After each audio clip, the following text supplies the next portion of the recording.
Welcome to the good lighting. I like this lighting. It's giving. All right. From the moment you were introduced today, you're bringing a little sparkle, you're bringing a little pizzazz. There's been some energy brought into the long jump this year. A lot of eyes on the sport. Yes. Was that a place that you feel comfortable with eyes on you, or do you feel like I just want to come out here and jump and then?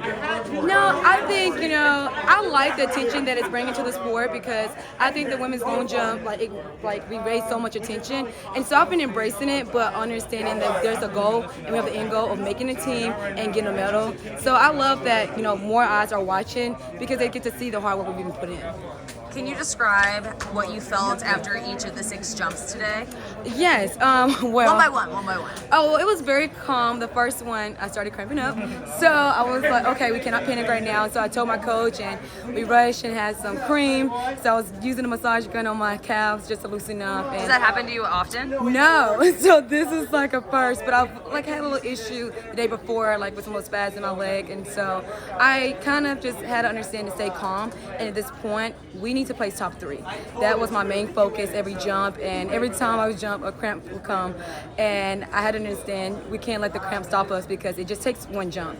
And that's when I really had to dig in deeper and know, despite the cramp, we gotta make this team. And so once I placed, I was in 2nd place on the 5th one, I felt like, okay, we're good, but I want to seal the deal. And so my last one, I decided to take the jump despite medical warned me, are you sure you want to take this jump? I was like, we gotta take it because you just never know with USA trials, it takes one jump. And so once I took my last jump, I felt more like, okay, we made the team, and now we're going to go get treatment on this leg.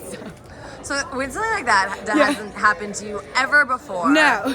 And it's a stressful position. There's girls literally running down the runway to try to beat you. Yes.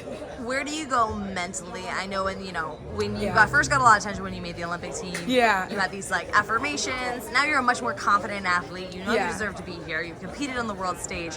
How do you bring yourself back centered to make sure you execute on your final jumps? I belong here. And at the end of the day, the great long jumpers have paved the way for us, and I'm becoming a veteran now. And so I belong here, and it doesn't take that much to jump that far. And now it's just focus on the small things.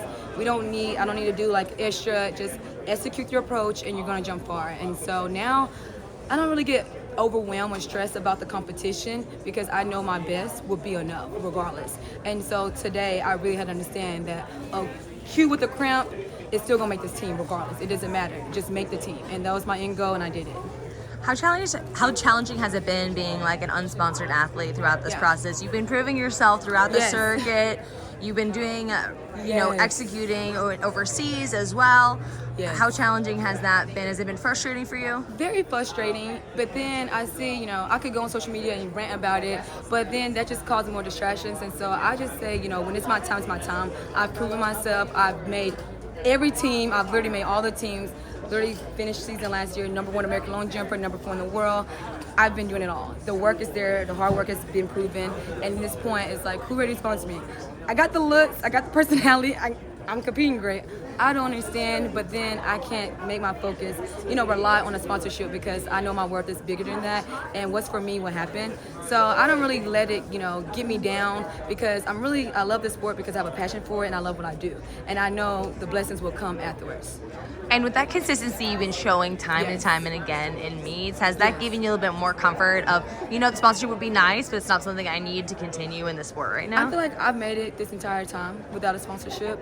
So, of course, yes, I would love a sponsorship, but I've made it. I've continued to make it every single year. And so I'm not just going to put my worth. And at this point, what's for me is for me. And so I think, growing my social media and really just putting my person out there is really helping a lot, and seeing brands say, okay, this girl is really legit. And so I just think, my time is coming, but of course it's frustrating because it's blood, sweat, and tears, and you see so many people have sponsorships and you're like, I beat them. I made more teams on these people, but what can I do? Compare myself to them? They're not the standard for me. I know at the end of the day, keep working hard, Q, and your blessing's gonna come. Are you focused mostly in the moment now on 2023, or is 2024 in the back of your mind? 2024 is in the back of the head, honey. Listen, 2024. 2023, yes. My end goal now is to get a medal. Coming close by 1 centimeter last year really hurt, and that's not going to happen again. So this year, I will be a world medalist, and then next year, I want to be an Olympic champion. And how good does it feel to wave that flag around this track today? It feels amazing. We're going to Budapest. Congratulations. Thank you so much.